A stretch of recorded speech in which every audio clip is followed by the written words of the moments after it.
Et salut à tous, aujourd'hui alors courte vidéo pour vous reparler du projet Banix et sa crypto associée, donc c'est le BXX. Pourquoi j'en avais parlé? Tout simplement parce que c'était une technologie qui permettait donc de passer des crypto-monnaies au fiat via une carte bancaire, notamment c'est une partie de leur business. Et parmi les premiers gros à utiliser Banix, il y a eu donc Ledger qui a proposé donc sa carte CL pour Card for Life, donc sa carte bancaire propulsée par Ledger est fournie par Banix. En gros, vous pouvez déjà depuis un moment, et je vous remets la vidéo que j'avais faite ici en haut à droite, payer directement en CB via vos cryptos que vous avez sur votre Ledger. Il suffit pour ça de les ajouter au portefeuille de carte bancaire, et ensuite vous pouvez directement payer avec cette carte bancaire, qui consommera directement les cryptos que vous avez dans votre Ledger sur la partie carte. Donc pourquoi je vous parle de ce projet? Parce que je pense que ça a vraiment beaucoup d'avenir. Il va falloir probablement qu'ils bifurquent d'ici quelques années, puisque pour l'instant, en fait, ils ont le projet métier qui est vraiment demandé par tout le monde, c'est-à-dire comment on passe des fiat aux cryptos et des cryptos aux fiat. Et eux, ils sont en train de proposer une solution complète, justement. Donc notamment, voilà, je les ai là. Une solution complète pour relier plus facilement les fiat, donc les monnaies standards telles qu'on les connaît, et les cryptos. Alors, c'est sûr, demain, dans un monde où on n'aura plus que la crypto, je vois ça probablement après 2030, il faut voir ce qu'ils font de leur business. Mais d'ici à 2030, ce qu'ils proposent va être extrêmement demandé puisque c'est vraiment un pont entre la crypto et les monnaies qu'on connaît actuellement.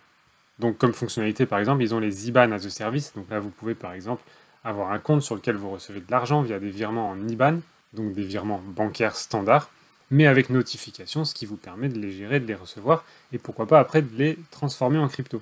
Vous pouvez, comme je l'ai dit ici, donc dépenser vos crypto-monnaies directement avec une carte bancaire standard qui marche partout. Donc en fait, ils font la conversion crypto-monnaie fiat directement au moment où vous payez.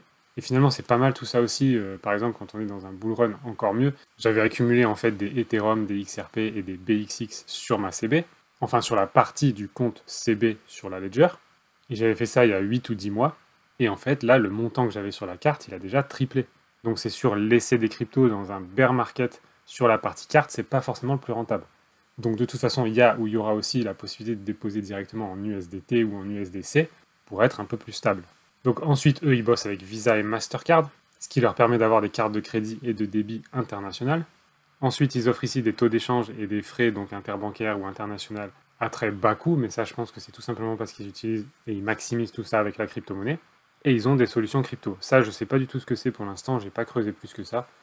Mais tout ça ne fait que démarrer et je pense qu'ils vont avoir vraiment plein de solutions qui permettent à la fois de gérer nos crypto-monnaies, nos moyens de paiement, et que tout ça se soit simplifié pour tout le monde.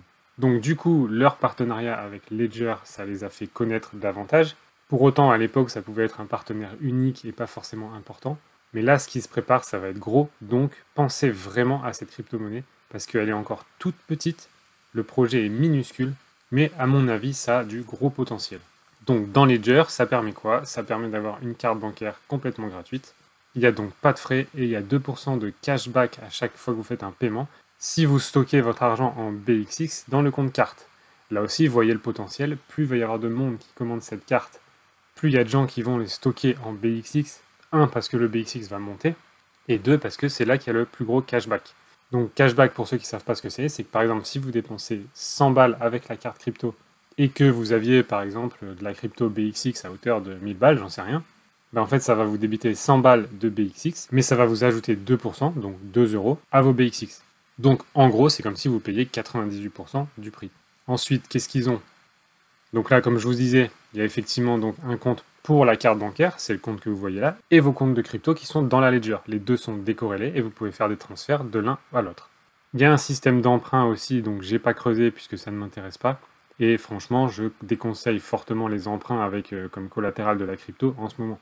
La crypto, ça reste volatile, risqué. Donc mettre des collatéraux en crypto, ça reste quand même super risqué. Faites attention à ça. Donc le cashback, on en a parlé. Là, effectivement, on a une autoconversion des cryptos aux monnaies standards. Donc par exemple, si vous avez, je sais pas moi, 1000 euros d'Ethereum sur le compte de carte bancaire et que vous payez en carte bancaire pour 100 euros, en fait, ça va débiter directement vos Ethereum, ça va payer en euros, et vous aurez 100 euros de moins en Ethereum sur votre compte de carte de crédit. Donc, je rappelle aussi que, effectivement, j'avais dit que Ledger, je suis pas fan de tout ce qu'ils ont fait récemment et des updates qui font quand même des failles de sécurité. C'est toujours le cas. Je suis pas en train de dire qu'il faut absolument avoir une Ledger et mettre toutes ces cryptos dans la Ledger. Mais vous pouvez tout à fait vous servir de la Ledger pour avoir le compte de carte, et mettre seulement les cryptos que vous voulez avoir sur une carte bancaire via la Ledger, par exemple.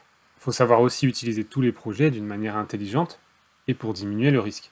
Donc ils ont introduit aussi Apple Pay pour ceux que ça intéresse au niveau de la CL Card, et c'est effectivement très simple à utiliser, il n'y a pas de frais cachés, il n'y a rien de tout ça, c'est juste un compte à créer. Bon, il y a des KYC forcément, puisque votre nom et prénom doivent être associés à la carte. Ça, j'imagine que c'est encore pour que le gouvernement prenne sa part, mais voilà, il n'y a que ça à faire, et ça reste un très bon produit. Au niveau du BANX, donc le BXX, le cours de la crypto-monnaie, il est quand même pas mal, il est bien monté dernièrement. Si je me place surtout, vous voyez qu'il y a eu quand même des petites hésitations. On a vraiment touché le fond ici, je pense. On était à 0,008. On est maintenant à 0,13, 0,14. Donc on a fait un bond spectaculaire. Et à mon avis, ça fait que commencer, puisqu'il va y avoir vraiment de l'ampleur. Cette crypto est achetable quasiment nulle part. Ça veut dire qu'elle est très peu dispo encore aujourd'hui. Elle est dispo que sur Mexi et OneInch. Personnellement, je l'ai pas mal acheté sur OneInch. Et ça marche plutôt bien. Les slipages sont assez serrés. Donc je peux suggérer ça aussi si vous n'avez pas Mexi et que vous n'avez pas envie de le faire. De toute façon, de plus en plus, je vais suggérer les plateformes décentralisées, parce que les gouvernements sont en train, avec les régulations, de prendre possession complète des plateformes de crypto.